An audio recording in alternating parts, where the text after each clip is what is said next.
How does Beyoncé command a stadium in utter silence? She doesn't need to shout.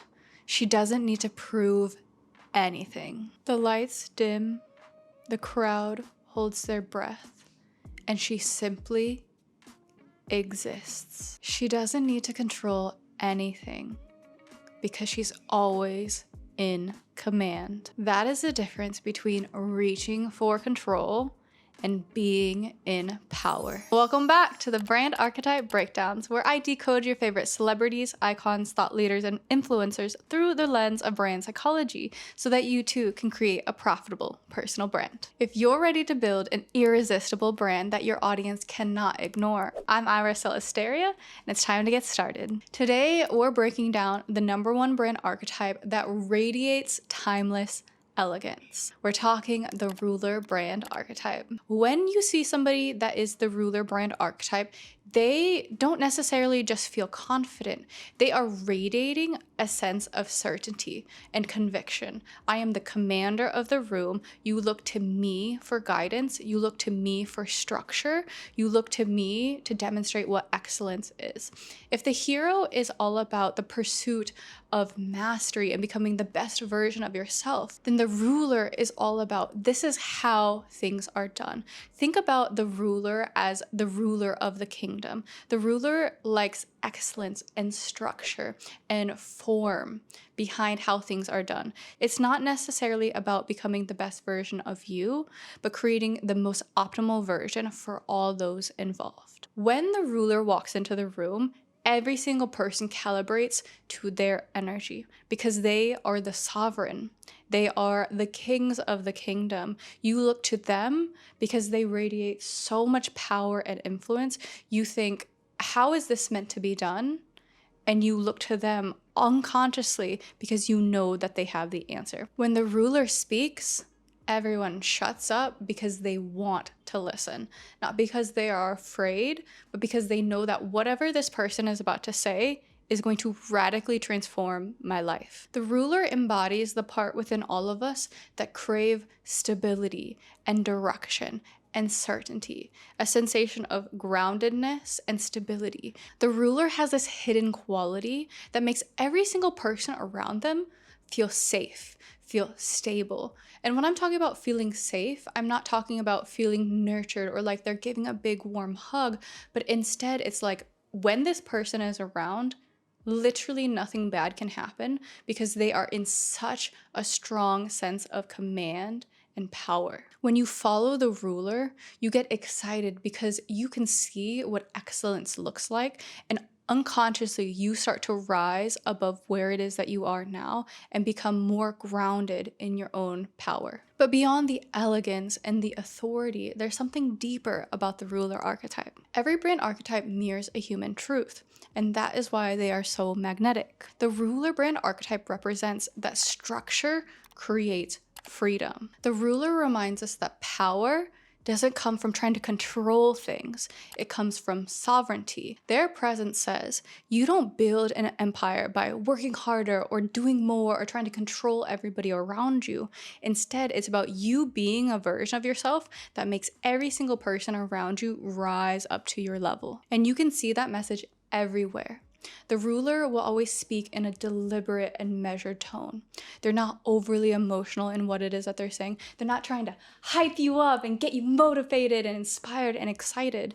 They are clear and direct with their communication because they know that that sense of calm and groundedness allows you space to rise up without them needing to pull you up. You will always find the ruler in tailored suits, in simple white and black clothing, maybe small little accessories, never anything gaudy or loud, because they're not here to impress.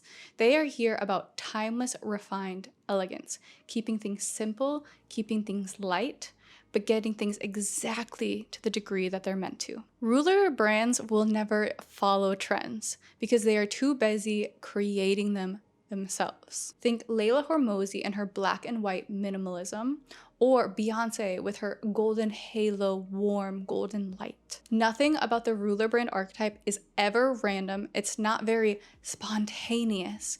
It's very measured and deliberate. It is all about representing power without manipulation, and presence without excess. So now that you know what the ruler energy feels like, let's take a look at what it looks like in motion from some of your favorite celebrities and icons. You see the ruler archetype everywhere, in the brands that lead industries, the icons who set the standard, and the creators who build empires. From Rolex's precision, to Chanel's timeless elegance, to Vogue's dominating authority. These are ruler brands in their purest form. Remember that ruler brands don't follow trends, they set them. Let's start with the queen bee herself, Beyoncé. She is the embodiment of creative sovereignty. She cannot be part of a group because she is too iconic, and she is meant to take center stage by just being herself. Her presence isn't loud or flashy. It is timeless, it is elegant, it is refined. And because it is so embodied in who it is that she is, it's so magnetic and it captures everyone's attention. She represents the kind of power that never has to prove itself. A quiet certainty of someone who knows she has the gifts, she has the talent, and she's put in the work. Beyoncé doesn't just perform. She is the ruler of her art, and she doesn't follow trends. She creates an era. But not every ruler expresses their power on stage. Some do it through precision and building an empire. Let's talk a little bit about Leila Hormozi. If Beyoncé's empire lives through cultural influence, then Leila Hormozi's lives with an entrepreneurial influence. She shows us that real authority isn't just built on your image, but it's in your structure, your system, and the results that you get people. She doesn't let people walk all over her because she's a woman. Instead, she sets the standard. She never softens her words to be liked or approachable. Instead, she always says exactly what's on her mind. Beyoncé leads through her presence on stage, and Leila Hormozi through her ability to get results. But I want to take a look at one more person that rules behind the scenes.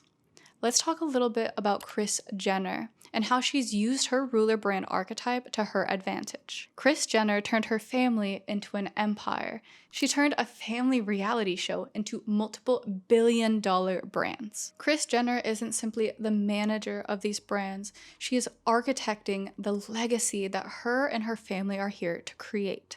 She creates the structure, and then the rest of her family implements and is the face of their own brands. Kris Jenner sees the vision, she holds the standard, and then she holds space for everybody to execute within alignment to her vision. As with every brand archetype, there are different expressions of the same brand, but all of these expressions today are all embodiments of the ruler brand archetype, the one who sees the vision, holds the standard, lets everybody wait in anticipation for them to talk. Each icon shows us what it's like when the ruler is fully in their power. No matter the industry, whether it be fashion or business or media, the ruler brands all have the same DNA. The ruler brand archetype defines the standard, not because they are loud or they're trying to get your attention, but because they are so embodied within their own standards that everything else rises to meet them. But like every brand archetype, there's also a shadow side. Because when excellence turns into perfectionism, then everything about the ruler brand archetype that made them such an ideal role model now starts to get a little manipulative. Let's talk about the common shadows and pitfalls of the ruler brand archetype. The ruler leads by holding the vision and giving space for everybody else to meet and align with them. But when the ruler doesn't believe in their team and the people around them, and they don't believe in their ability to influence external circumstances, that's when they start to use control and manipulation. When the ruler is in shadow, they start to doubt themselves. They doubt their ability to influence others, to meet them where they're at. They start to believe that nobody else can do things as well as they can, so they try to control and they try to manipulate, and they start to create these rigid rules that are no longer about structures or holding standards. Instead, it's about you need to work for me in order to please me and make me feel secure. Versus the ruler is in their magnetic power when they are secure, when they hold the standard. The ruler has to remember that their magnetic edge is all about setting the standard. You have to trust yourself and you have to trust all of the people around you that they can meet you up at your standard. And if people aren't meeting you where you're holding the vision, we need to take a look at what is the vision and what are the expectations that need to be created so that everybody else can rise with you to meet the vision. So now that you have seen the ruler both in its power and in its weakness, let's tie everything back together. The ruler reminds us that capturing attention and becoming very wildly successful isn't about trying harder or controlling other people or controlling the situation and circumstances. It's about setting the standard and making everybody rise to you. You don't need to be loud or hustle harder. Instead, it's about holding everything in your life, yourself, everyone else, habits, behaviors, expectations, your style, to that highest standard. Real power isn't about proving your worth to others.